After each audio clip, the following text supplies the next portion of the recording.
आदमी उसके बाद 10 मिनट बाद यहाँ पहुंचे हैं, यहाँ से जिप्सी क्रॉस की, उसको भी नहीं पता कि हमारे एरिया में क्या रखा है। 12 बजे हमने आपको पुलिस कंट्रोल रूम में मैसेज दिया, उसके बाद गांधी मैदान थाना के लोग अभी तक नहीं पहुंचे थे। 11:35 में वहाँ पर 1:35 में पहुंचा है गांधी मैदान थाना, आपका मेडिकल वाले, गश्ती दल वाले हमको तो गलत मिल गया एड्रेस।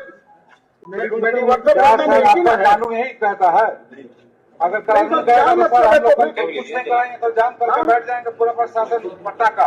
कोई आम पब्लिक नहीं है सर। किसी पटना में लोकल पुलिस को गांधी मैदान के सामने हत्या हो जाती है, 1.5 घंटा की पटना पुलिस क्या करती रहती है, हमको ये नहीं समझ में आता। हाँ, सारे गश्ती दल वालों का काम है रात को छूटे रोको, डिग्गी दिखाओ, लाइसेंस दिखाओ, 6 बजे चेक दिखाओ, मोबाइल पूरा फोटो खींचेगा, लाइए 5,000 रुपया वाली की किस तरह से यहाँ पर गुंडागर्दी पटना की सड़कों पर देखने को मिली है। स्कॉर्पियो ने 3 पुलिसकर्मियों को रौंदा। कानून के रखवालों की सुरक्षा के चिथड़े उड़ाते हुए ये बेखौफ अपराधी दरअसल बिहार में एनडीए के गुंडा राज का जीता जागता उदाहरण है।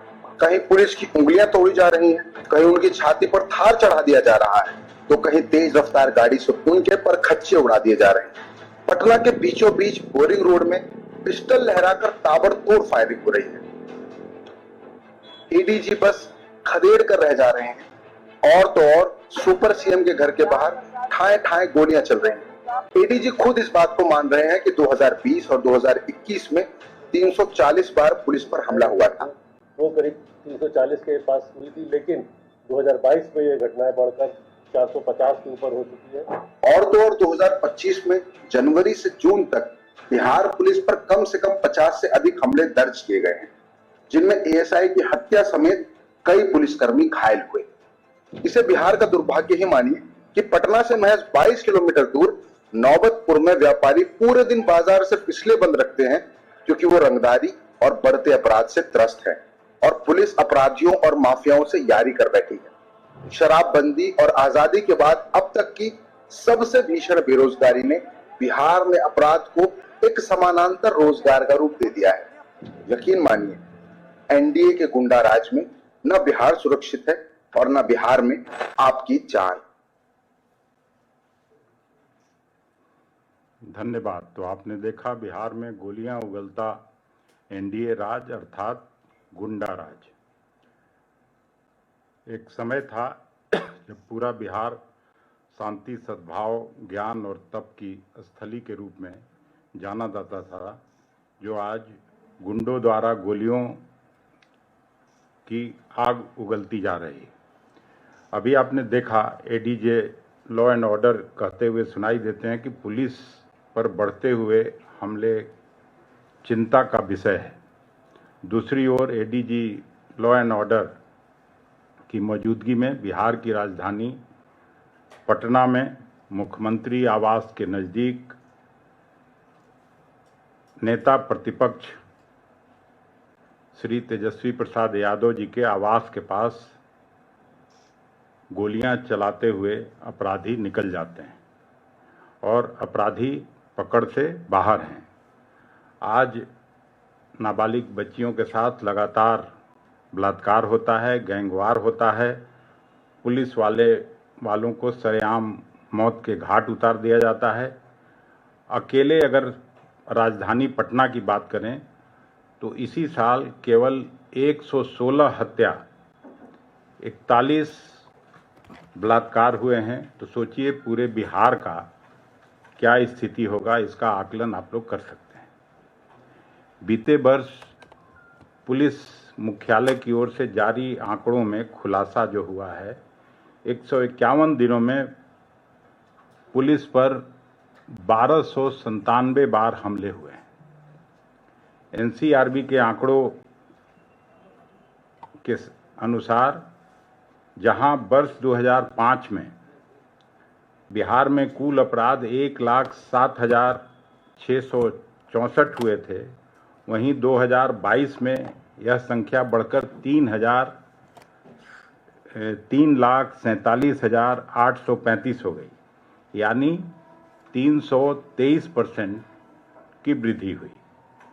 बिहार में हत्या के मामलों में उत्तर प्रदेश के बाद सबसे ज़्यादा बिहार में इस तरह का अपराध हुआ।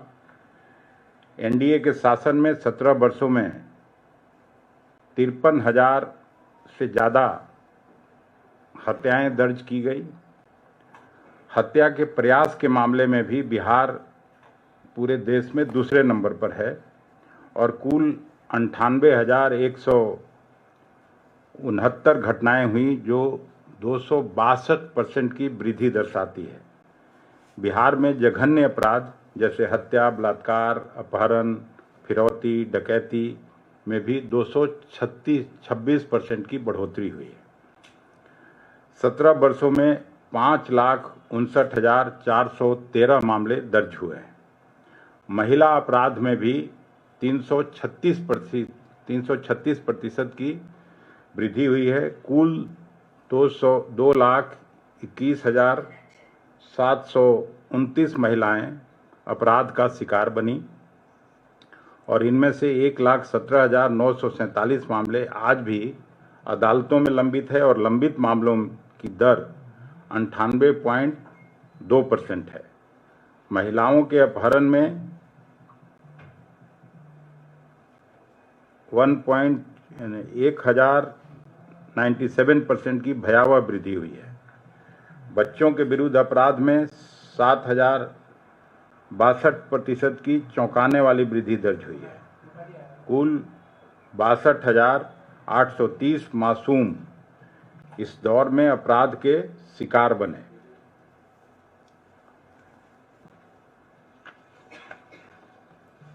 दलित उत्पीड़न के मामले में बिहार उत्तर प्रदेश के बाद फिर दूसरे नंबर पर है।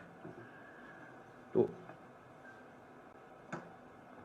आज जो मैं आपके बीच उपस्थित हुआ हूं, बीते रात गोपाल खेमका, एक प्रतिष्ठित व्यापारी जिनका पटना में एक हॉस्पिटल था, जो हमेशा लोगों की जान बचाने का काम करते थे, मगध हॉस्पिटल के नाम से राजेंद्र नगर में उनका हॉस्पिटल था, और भी कई बिजनेस व्यवसाय, और पटना के नामी गिरामी प्रतिष्ठित व्यवसायी थे। सामाजिक कार्यों में भी उनकी रुचि रहती थी। 5-6 साल पहले उनके घर में पहली बार जब गया था तो उनके बेटे की हत्या हुई थी। गांधी मैदान के ठीक सामने वो रहते थे, मौर्या होटल के समीप, और कल जब रात को 11 बजे लौट रहे थे तो उनको दुर्दांत अपराधियों ने जैसे ही गाड़ी से उतरे उनकी कत्लेआम उन लोगों ने करने का काम किया। वहीं पे एसएसपी साहब रहते हैं, पूरा पुलिस महकमा रहता है, और इस तरह की जब हत्या होने लगे, खास करके बोरिंग रोड में अभी 10 दिन पहले वहाँ लगातार गोलियां चली, हत्या हुई, और जिसका आंकड़ा मैंने आपको दिया। 3 दिन पहले सिवान के मलमलिया में 3-4 लोगों की हत्या हुई, और कोई ऐसा जिला नहीं है जहां पर रोज हत्याएं नहीं हो रही हैं।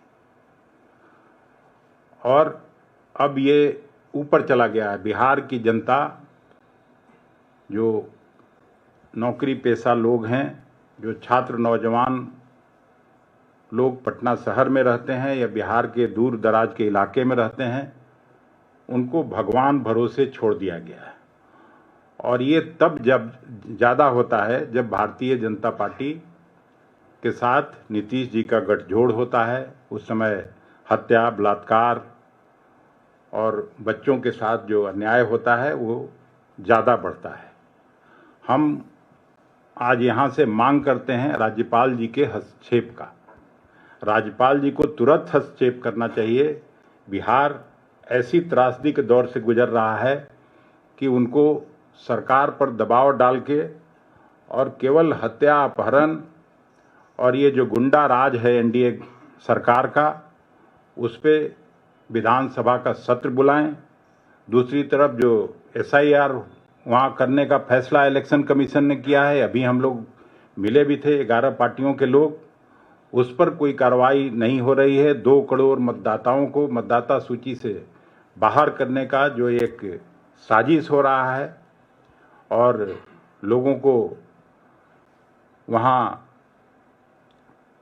एक सोची समझी साजिश के तहत भारतीय जनता पार्टी को जो चुनाव जीतने का तिकड़म है, इलेक्शन कमीशन उनके इशारे पर काम जो कर रहा है, उसके लिए कम से कम 2 दिन का विधानसभा का सत्र राज्यपाल जी बुलवाएं सरकार को पर दबाव डाल के, ताकि इस पे चर्चा हो सके और लोगों के जान माल की सुरक्षा हो सके।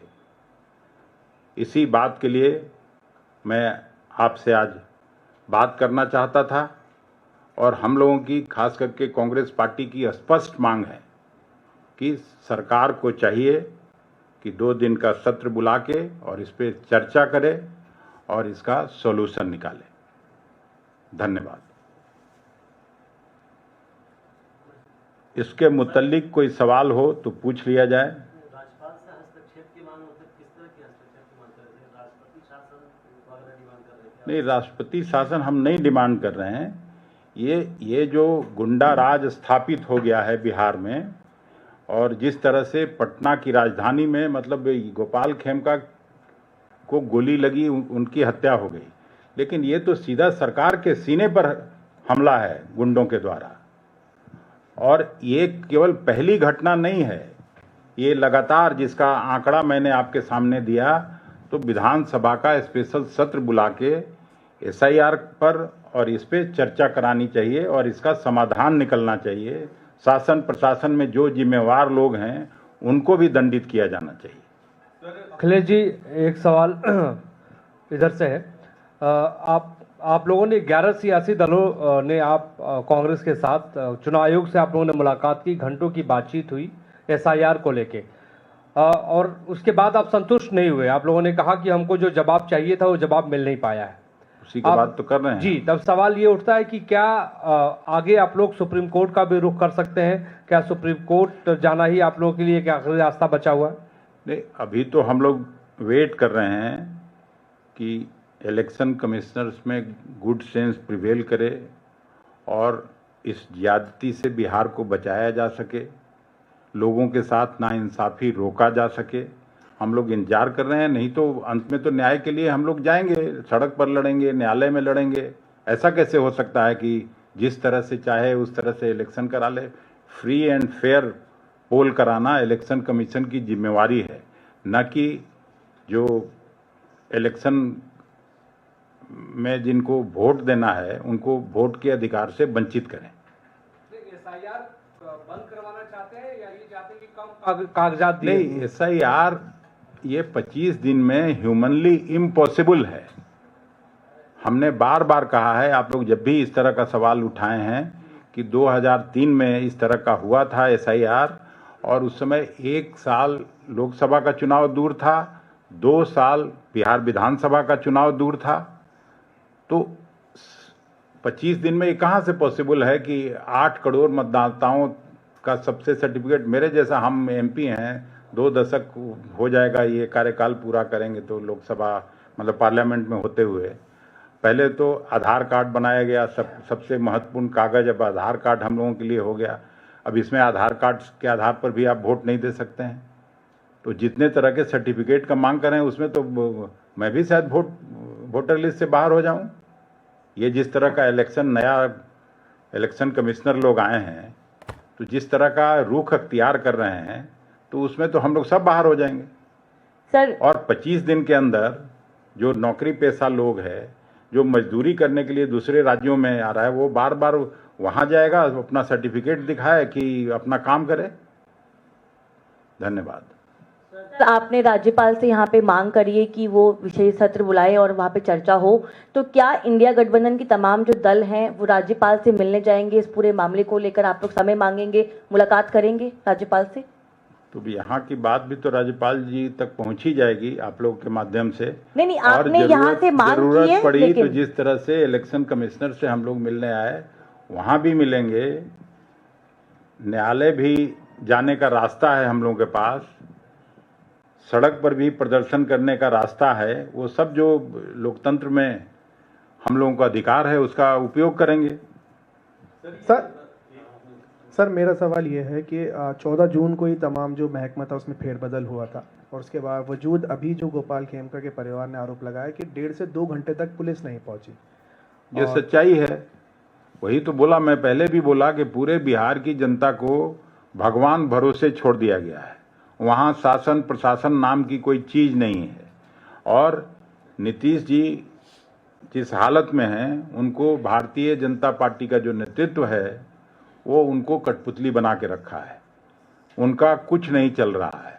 मैं साफ तौर पर ये कहना चाहता हूँ। धन्यवाद। अखिलेश जी मेरा सवाल ये है कि आपके ठीक पीछे जो पोस्टर है बिहार में और गुंडा राज आपने तुलना की है और बिहार में पिछली सरकार जंगल राज ये नारा रहता था। अब जब चुनाव ज़्यादा दूर नहीं है, एक बड़ा मुद्दा क्या ये बनेगा कानून व्यवस्था के नज़रिए से? पीएम मोदी का भी प्रस्तावित दौरा है, जब वो लगातार बिहार का दौरा कर रही हैं, तो एक बड़ा मुद्दा महागठबंधन की ओर से कानून व्यवस्था का मुद्दा रहेगा।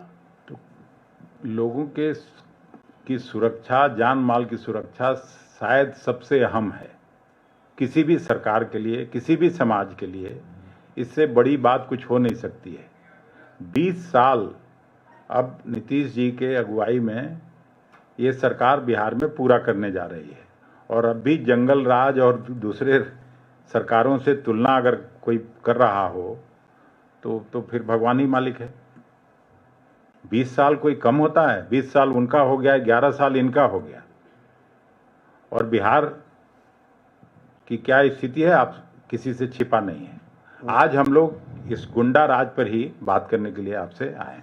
सर ये जो खेमका जी की हत्या हुई है उसमें आप लोग की मांग है, एक तो आप लोग मांग कर रहे कि राज्यपाल हस्तक्षेप करे, लेकिन जो जांच अब तक गठित की गई है उससे आप लोग संतुष्ट हैं या किसी के खिलाफ कार्रवाई की भी मांग करे पुलिस प्रशासन? इस तरह का कागजी कार्रवाई तो हर हत्या में, हर बड़े घटना में होता है, लेकिन जब तक आमूल चूल परिवर्तन नहीं होगा शासन में, प्रशासन करने के तौर तरीके में, नीतीश जी को जिस तरह से बांध के रखा गया है भारतीय जनता पार्टी के लोगों के द्वारा, उसमें कहाँ से संभव है? नीतीश जी अगर पहले वाले नीतीश जी होते तो हमको लगता है कि नैतिकता के आधार पर इस्तीफा देके चल दिए होते, लेकिन उनको एक कठपुतली बना के चलाया जा रहा है। एक सवाल है एसआईआर से, क्योंकि एक एसआईआर से पूर्व मुख्य चुनाव आयुक्त हैं एसवाई कुरैशी, उन्होंने ये जो प्रक्रिया एसआईआर की उस पर सवाल खड़ा किया है, लेकिन उन्होंने उसी लेख में लिखा आर्टिकल में कि जो दस्तावेज जमा करने की अंतिम तारीख है, कई सवाल खड़े के पूरी प्रक्रिया पे जो टाइमिंग है, लेकिन उन्होंने एक सुझाव दिया कि दस्तावेज जमा करने की अंतिम जो तिथि है उसको बढ़ाना चाहिए चुनाव आयोग को। क्या इस सुझाव पे आप लोग सहमत होंगे? कल एक बड़ा लेख मैंने इंडियन एक्सप्रेस में भी देखा, आप लोग भी पढ़े होंगे। ये ह्यूमनली इम्पॉसिबल है इतने कम समय में, इसलिए इसको तुरंत मुझे लगता है कि वापस करना चाहिए। सही समय पर चुनाव होना है तो ये हो नहीं सकता है। जी बिहार यूपी से ही जुड़ा हुआ सवाल है। हिंदी भाषा को लेकर राज ठाकरे एक बार फिर बिहार और उत्तर प्रदेश को निशाने पर ले रहे हैं। वो कह रहे हैं कि हिंदी भाषा बोलने वाले यूपी बिहार के लोग जो हैं वो आर्थिक रूप से पीछे हैं और ये लोग हमें फिर हिंदी सिखा रहे हैं। क्या हमें आर्थिक रूप से पीछे करना चाहते हैं? तो आप राज ठाकरे की क्यों बात करती हैं? वहाँ भी भारतीय जनता पार्टी की सरकार है और हमेशा से बिहारियों के साथ सौतेलेपन का व्यवहार ये लोग करते रहे हैं, जहाँ भी भारतीय जनता पार्टी की सरकार हो। ये कोई नई बात थोड़ी है। वहाँ वोट मांगने जरूर जाएंगे, वहाँ बिहार को नए नए सपने दिखाए जाएंगे। प्रधानमंत्री जी अभी जाने वाले हैं चंपारण में, मैं वहाँ का प्रतिनिधित्व कर चुका हूँ। 2014 के चुनावी सभा में उन्होंने वहीं पर कहा था कि इस बंद चीनी मिल के चिमनी से धुआं निकलेगा और अगली बार मैं जब आऊँगा तो इसी चीनी मिल के चीनी से मैं आप लोगों के साथ बैठकर चाय पीऊँगा। क्या हुआ? न चिमनी से धुआं निकल रहा है, न चीनी बन रहा है। फिर वहाँ जाके अब इस बार क्या कहेंगे? हम आप फिर आगे बैठेंगे तो बात करेंगे। धन्यवाद।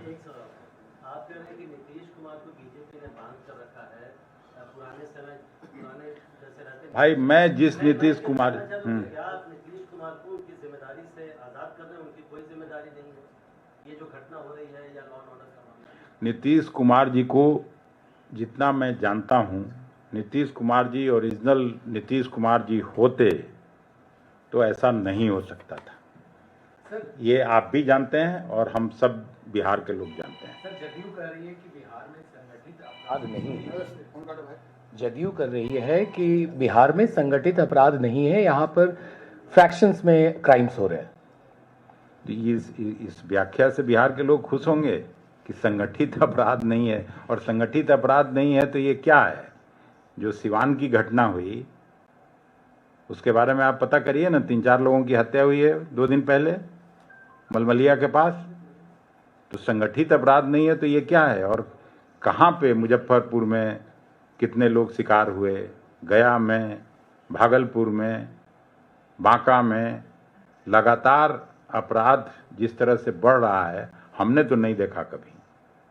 हम लोग भी विधानसभा, लोकसभा, राज्यसभा में काम करते करते 2 दशक से ज़्यादा हो गया। चलिए।